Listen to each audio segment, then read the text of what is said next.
Bismillahirrahmanirrahim. Assalamualaikum warahmatullahi wabarakatuh. Waalaikumsalam warahmatullahi wabarakatuh. Alhamdulillahi rabbil alamin. Wa usalli wa usallim ala nabiyyina Muhammadin wa ala alihi wa sahbihi ajma'in. Amma ba'du.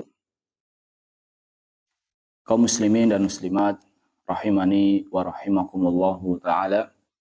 Pada kesempatan kali ini, alhamdulillah dengan nikmat dan karunia dari Allah Ta'ala, kita bisa kembali membaca hadis-hadis Nabi Sallallahu Alaihi Wasallam yang dikumpulkan oleh Al-Imam Abdul Ghani Al-Maqdisi rahimahullahu Ta'ala di dalam kitab beliau Umdatul Ahkam. Kita masih pada hadis-hadis yang berkaitan dengan shaf. An Abdullah bin Abbasin radhiyallahu ta'ala anhuma qala. Dari Abdullah bin Abbas, semoga Allah Ta'ala meridhai keduanya, ia berkata, Bitu inda khalati Maimunah. Kata Abdullah bin Abbas, saya pernah bermalam di rumah bibiku. Saya pernah bermalam di rumah bibiku, yaitu yang bernama Maimunah. Dan Maimunah ini jamaah adalah istri Nabi Muhammad Sallallahu Alaihi Wasallam, yang dimana Maimunah istri Nabi Sallallahu Alaihi Wasallam merupakan bibi dari Abdullah ibn Abbas. Kenapa? Karena Abdullah ibn Abbas ini anaknya Ummul Fadl. Ummul Fadl bintu Al Harith. Sedangkan Maimunah namanya Maimunah bintu Al Harith. Jadi sama-sama anaknya Al Harith. Maimunah anaknya Al Harith, ibunya Ibnu Abbas, Ummul Fadl juga anaknya Al Harith. Sehingga istri Nabi Shallallahu Alaihi Wasallam adalah bibi dari Abdullah ibn Abbas. Kata Abdullah bin Abbas, saya pernah bermalam di rumah bibiku Maimunah yang merupakan istri Nabi Shallallahu Alaihi Wasallam. Faqaman Nabiyyu Shallallahu Alaihi Wasallam minal lail. Dan Nabi Shallallahu Alaihi Wasallam, kata Abdullah bin Abbas, beliau sholat malam. Ini menunjukkan akan semangat Nabi Shallallahu Alaihi Wasallam dalam menjalankan sholat malam. Fakumtu an yasarihi. Kemudian Abdullah bin Abbas jamaah melihat Nabi Shallallahu Alaihi Wasallam sholat malam. Abdullah bin Abbas pun ikut sholat malam bersama Rasulullah Shallallahu Alaihi Wasallam. Dan Abdullah bin Abbas jamaah, beliau berdiri di sebelah kiri Nabi Shallallahu Alaihi Wasallam.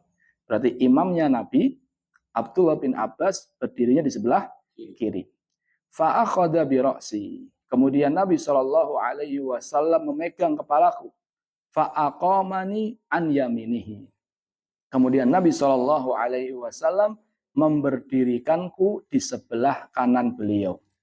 Jadi Abdullah bin Abbas ketika menjadi makmum, awalnya beliau berada di sebelah kiri. Kemudian dipegang kepalanya sama Nabi Shallallahu Alaihi Wasallam, dan Abdullah bin Abbas jamaah di saat itu masih kecil. Karena Abdullah bin Abbas, Nabi Shallallahu Alaihi Wasallam meninggal dunia, Abdullah bin Abbas masih berumur kurang lebih 10 tahun.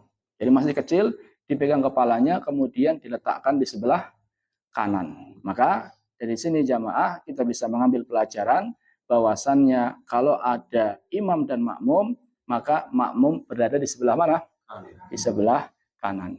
Kaum muslimin dan muslimat rahimani wa rahimakumullahu ta'ala. Dari hadis ini kita bisa mengambil beberapa pelajaran. Yang pertama adalah semangat Abdullah bin Abbas dalam belajar ilmu agama. Ini disebutkan bahwasannya Abdullah bin Abbas, beliau nginap di rumah bibinya, yaitu istri Nabi Shallallahu Alaihi Wasallam yang bernama Maimunah. Ini tujuannya adalah untuk belajar bagaimana sholat malamnya Nabi Shallallahu Alaihi Wasallam. Dan disebutkan bahwasannya Abdullah bin Abbas ini jamaah, dia nggak tidur. Dia nunggu kapan Nabi Shallallahu Alaihi Wasallam sholat malam. Beliau ingin belajar bagaimana Nabi Shallallahu Alaihi Wasallam sholat malam. Jadi diperhatikan bagaimana Nabi Shallallahu Alaihi Wasallam berwudu dan bagaimana Nabi Shallallahu Alaihi Wasallam sholat malam. Padahal Abdullah bin Abbas di saat itu masih kecil jamaah. Sebelum atau belum genap umur 10 tahun. Karena Abdullah bin Abbas, Nabi meninggal dunia, Abdullah bin Abbas umurnya berapa? Kurang lebih 10 tahun. Jadi masih kecil sekali, tapi rela bergadang untuk belajar bagaimana Nabi Shallallahu Alaihi Wasallam sholat malam. Jadi dari sini jamaah kata para ulama, Abdullah bin Abbas ini dari kecil memang sudah nampak sekali bahwasanya dia itu akan menjadi calon ulama. Dia pernah didoakan sama Nabi Shallallahu Alaihi Wasallam, Allahumma faqihu fiddin wa alimhu ta'wil. Ya Allah, ajarkanlah kepadanya ilmu agama dan jadikanlah ia faham ilmu tafsir Al-Quran. Jadi suatu hari Nabi SAW mau berwudu, sudah ada yang nyiapin air. Nabi bertanya, ini siapa? Siapa yang nyiapin? Kata Abdullah bin Abbas, saya wahai Rasul. Nabi SAW memegang kepalanya, didoakan. Ya Allah, jadikan dia faham ilmu agama dan jadikan ia faham ilmu tafsir. Dan Allah Ta'ala mengabulkan doa Nabi SAW. Abdullah bin Abbas menjadi salah satu ulama dari kalangan para sahabat. Jadi bukan ulama kalangan tabi'in atau kalangan umat atau kalangan orang-orang di setelahnya. Namun ulama dari kalangan siapa? Para sahabat Nabi Shallallahu Alaihi Wasallam. Jadi sudah pernah didoakan sama Nabi, ditambah lagi orangnya semangat dalam belajar. Abdullah bin Abbas pernah ditanya, wahai Abdullah bin Abbas, kamu ini kok jadi seperti ini? Bagaimana caranya? Kata Abdullah bin Abbas, biqol bin akul, dengan hati yang konsentrasi, walisanin saul, kemudian dengan lisan yang senantiasa bertanya. Jadi Abdullah bin Abbas ini jamaah karena beliau merasa junior, artinya beliau Nabi SAW meninggal dunia, kemudian beliau masih umur 10 tahun atau kurang lebih 10 tahun, jadi tidak banyak hadis yang dia dengar dari Nabi SAW. Sehingga karena tidak banyak hadis yang dia dengar dari Nabi SAW, sehingga dia banyak bertanya kepada para sahabat-sahabat yang senior, yang banyak mendengar hadis dari Nabi SAW. Intinya, Abdullah bin Abbas ini di samping pernah didoakan sama Nabi SAW, beliau juga sangat semangat dalam belajar, sampai rela bergadang untuk melihat bagaimana Nabi SAW sholat malam. Poin yang kedua yang kita bisa ambil dari hadis ini jamaah, bahwasannya seorang makmum apabila dia sholat bersama imam dan yang ada hanya 2 orang, yaitu imam dan makmum, maka imam berada di sebelah kiri dan makmum berada di sebelah kanan. Dan tidak perlu mundur. Tidak perlu mundur.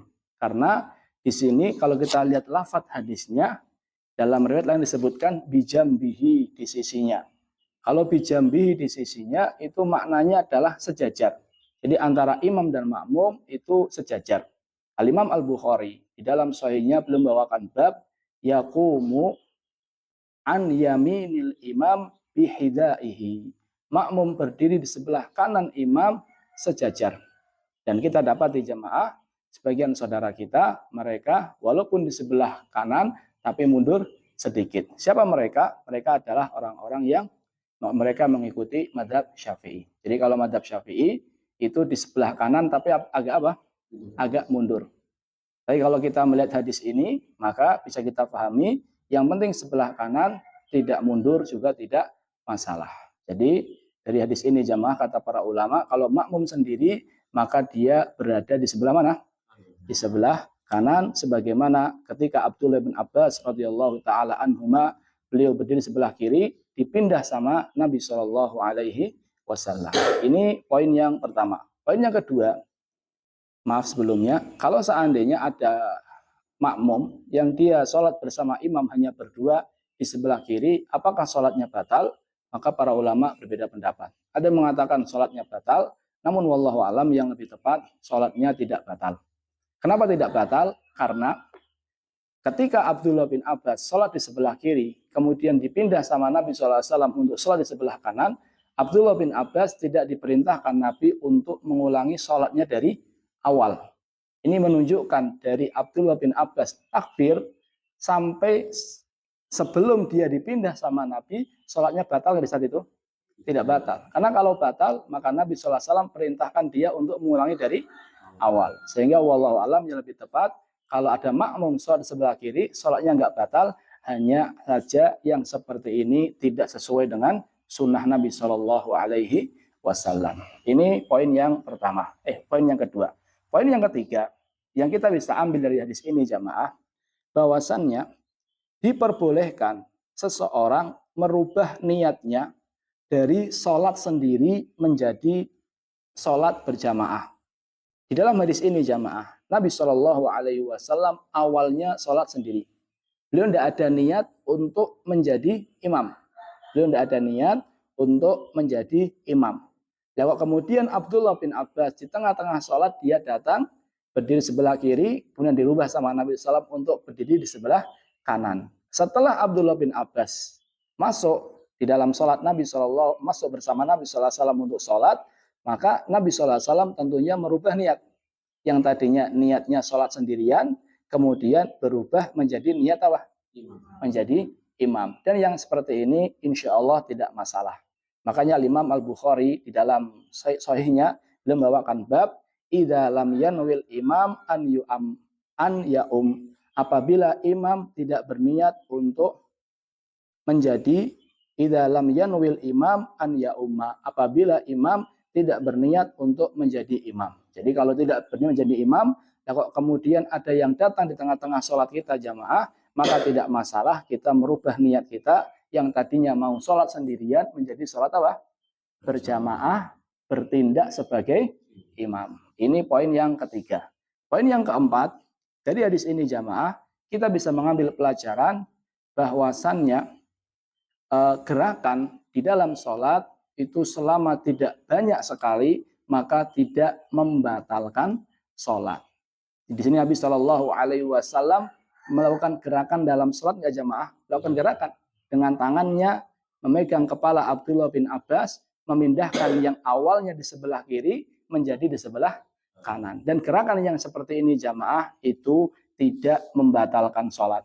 Nabi Shallallahu Alaihi Wasallam disebutkan dalam beberapa riwayat beliau SAW pernah sholat dalam kondisi menggendong cucunya yang bernama Umamah. Tentu orang sholat kalau menggendong banyak gerakan jamaah ya, banyak terjadi gerakan. Nabi Shallallahu Alaihi Wasallam pernah sholat, ketika sholat tiba-tiba Jibril mengabarkan bahwasannya sandalnya najis, sehingga Nabi Shallallahu Alaihi Wasallam melepas sandalnya. Nabi Shallallahu Alaihi Wasallam pernah sholat, kemudian ketika istrinya izin, karena Nabi Shallallahu Alaihi Wasallam sholatnya itu di depan pintu, jadi ketika istrinya izin mau masuk, Nabi Shallallahu Alaihi Wasallam membukakan pintu. Jadi beliau sholat sambil beliau membukakan pintu. Dan Nabi Shallallahu Alaihi Wasallam membolehkan orang yang sholat kemudian di depannya ada kalajengking itu untuk dibunuh. Maka ini menunjukkan bahwasannya gerakan dalam sholat itu dibolehkan dan tidak membatalkan sholat. Dengan syarat berikut. Yang pertama, gerakannya tidak terlalu banyak. Tapi kalau banyak sekali gerakannya, maka ini bisa membatalkan sholat. Yang kedua adalah gerakan tersebut karena ada hajat.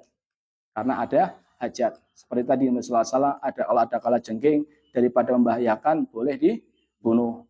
Kemudian Nabi SAW tadi ketika depannya ada pintu, ada yang duduk, pintunya dibukakan. Jadi kalau ada hajat maka dibolehkan. Yang ketiga adalah di antara syaratnya biar tidak batal, ghairu mutawalin. Kata para ulama tidak berurutan, tidak berkesinambungan gerakan itu.